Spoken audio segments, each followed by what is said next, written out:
Dans cette vidéo, nous voyons comment suivre le temps de séjour d'un visiteur sur notre site Web construit avec Framework 360.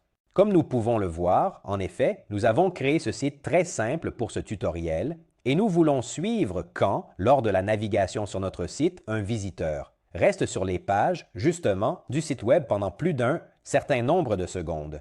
Si nous voulons effectuer cette opération, en effet, nous allons dans Tracking, puis nous cliquons sur Suivi Web dans la barre latérale à gauche de notre environnement. Nous ouvrons notre projet de suivi si nous l'avons déjà créé, ou bien nous cliquons sur Ajouter si nous voulons en créer un nouveau. Dans ce cas, nous en avons déjà un de créé.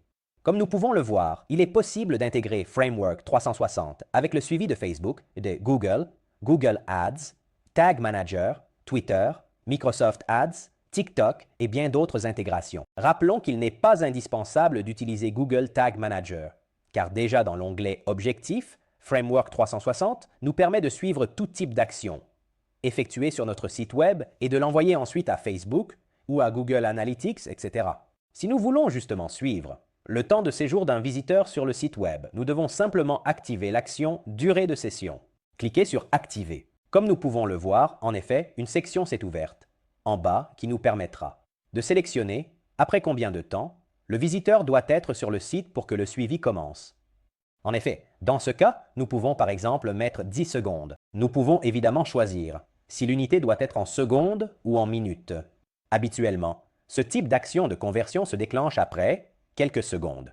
Comme nous pouvons le voir, nous pourrions également donner un nom à notre événement. Dans ce cas, nous pouvons l'appeler 10 secondes sur le site.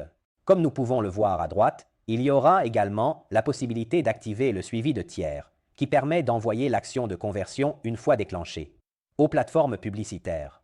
En effet, si nous ajoutons par exemple un pixel aléatoire, nous pouvons également le mettre, nous pourrions aussi mettre notre Access Token des API de Facebook. Mais pour ce tutoriel, ce n'est pas indispensable, donc nous cliquons sur Enregistrer. Et comme nous pouvons le voir ici en bas, la possibilité d'envoyer à notre pixel de Facebook l'événement, qui dans ce cas pourrait être par exemple 10S, qui signifie 10 secondes sur le site, s'est ouverte et une fois que nous avons cliqué sur Enregistrer et recharger la page, nous pouvons constater que le pixel de Facebook fonctionnera avec ce pixel aléatoire qui en réalité n'existe pas.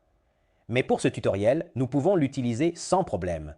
Et nous pouvons voir qu'après 10 secondes, voilà, en effet, l'action de conversion 10S que nous avions configurée s'est déclenchée et a été envoyée au pixel de Facebook comme conversion sur le site Web. De plus, ici dans les statistiques, nous pouvons voir qu'il n'y a aucune donnée, mais en rechargeant la page, l'événement 10 secondes sur le site, qui est le nom de l'événement que nous avons donné pour Framework 360, se sera déclenché. Comme nous pouvons le voir en effet à droite, nous aurons également la possibilité de visualiser qui a déclenché cet événement de conversion, le lien, où il a été déclenché, dans ce cas ce serait la page d'accueil de ce site de démonstration, et aussi quel type d'appareil le visiteur avait lorsqu'il a déclenché l'action de conversion. Dans ce cas, j'utilise Google Chrome sur un appareil de bureau.